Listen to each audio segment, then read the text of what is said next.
So Cindy, for those who may not know, what is the Fort St. John Association for Community Living? Right, so we're a nonprofit organization that supports adults with developmental disabilities in the community. So we provide residential supports. We have some homes that have 24-hour staff.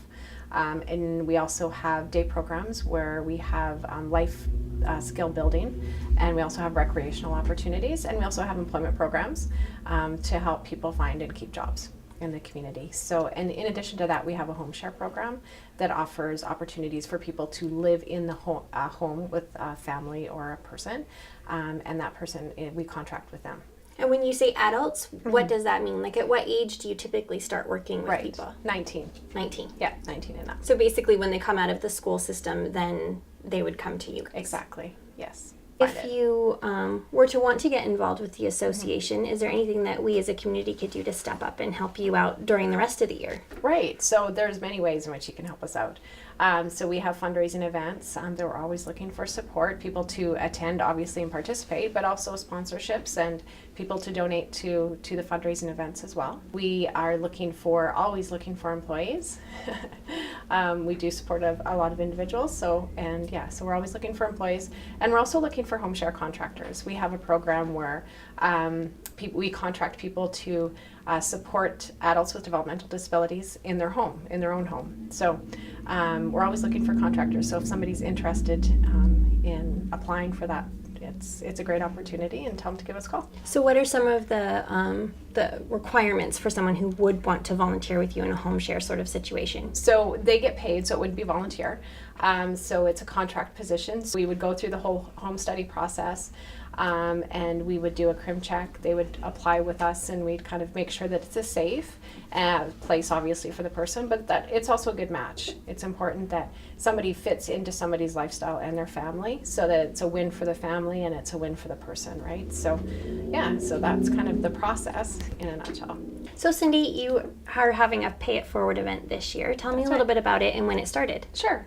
So back in 2009, we started basically because we really appreciate the community for all they do for us, right? So, and it feels like sometimes we're always asking for stuff, be it donations or sponsorships for fundraising events, or for them to perhaps look at their business to see if they can find some employment opportunities for the people that we support.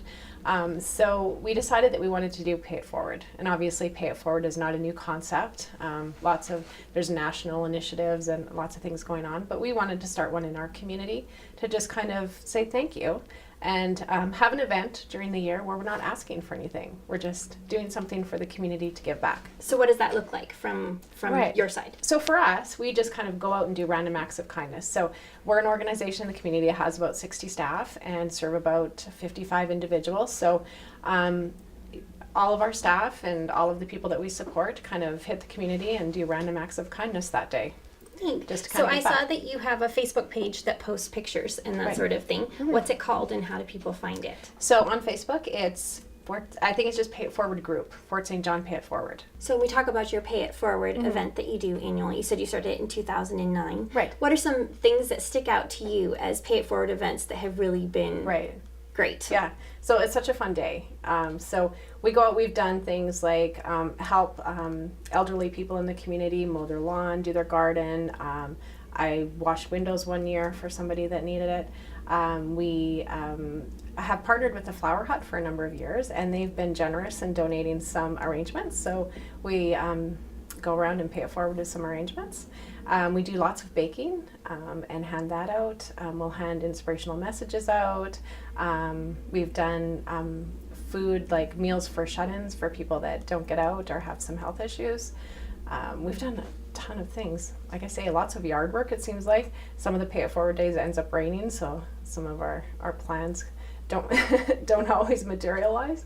But yeah, we've done lots of great things.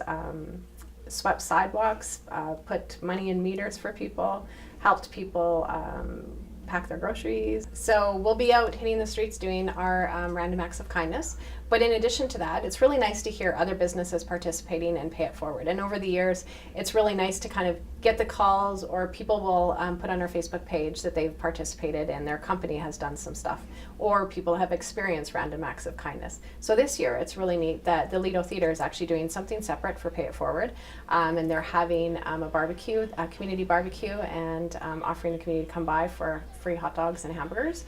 And they're partnering with the fire department, who will be cooking up the hot dogs and hamburgers, and they have a number of wonderful things happening there. Great. Yeah. Yes, I hear they're going to do bags for burgers, so we can clean up Fort St. John and get a free burger. Nice. Yes. That's awesome. So you said that you have fundraisers that go on throughout the year. Can you tell me, how does that impact the people within our community? Right, so it impacts people with developmental disabilities in the community. Most of our fundraising dollars are in addition to operational costs, right? So the fundraising dollars that we raise goes directly to equipment and extras for people in the community to help them live more independently or safely. So it could go towards mobility equipment, something, a tool or a device that might help them be more independent. We've helped with add-ons for wheelchairs that help people be more independent in their jobs, walkers, things like that that generally aren't funded for people. In addition to that, we also use fundraising dollars for extra programs that aren't government funded. So we have a cooking program for people that live independently in the community, and they come and we provide the food and they cook together, and it allows them to have healthy food, some healthy meals throughout the week. And it also, because people with disabilities can tend to be a little isolated in community, so it gives them an opportunity to come out, socialize, have a meal together, and then also have some healthy foods for the rest of the week. Yeah. And what are some of your events that happen throughout the year? So some of the other events that we have coming up, we have our AGM and Community Living Awards on September 14th, and that's our AGM, so there's a little bit of business. But the rest of the evening is our Community Living Awards, which is always such a great night. It's a way for us to celebrate the successes and the achievements of the people that we support. So it's a great night. It's kind of like the Oscars. And yeah, so that's a great night. We also have Of the Vine, which is an annual event for us. It's our big fundraiser, and it's on October 14th this year. So, and that's a great night to come out.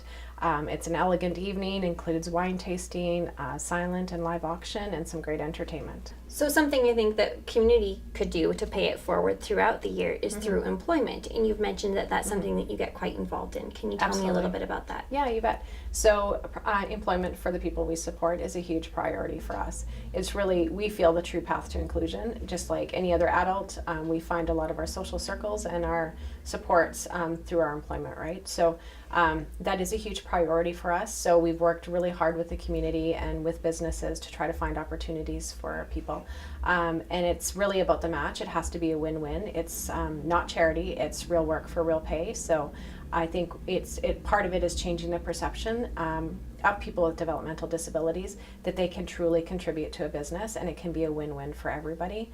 And it really is a way for people with developmental disabilities to kind of be part of the community, to contribute, to make a paycheck, to feel like they're making a difference and part of the team in a workplace, which is really important for anybody.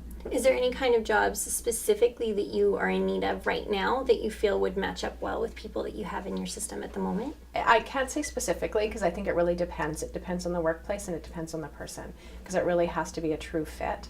So it's not like, oh, this person is really great with data entry, but it would depend on the data entry, right, and the environment. So I wouldn't say, like I say, anything specific, but if somebody is willing to kind of just look at an opportunity, it'd be great if they could just give us a call, and we can kind of work with the business. We can go in and do an analysis to see if there's even just a piece of what somebody is doing that could free up them to focus more on their role, then perhaps that little piece somebody with a developmental disability could do. It really makes a difference in a workplace. It makes it more efficient. It makes the morale better. But yeah, we can help a business kind of find that position. It doesn't have to be a business thinking they have a position to fill. We call it customized employment. So we can work with the business to try to really find efficiencies within their own company by hiring somebody and having them do a piece of that Great. role. Yeah. Thank you so much. You're welcome.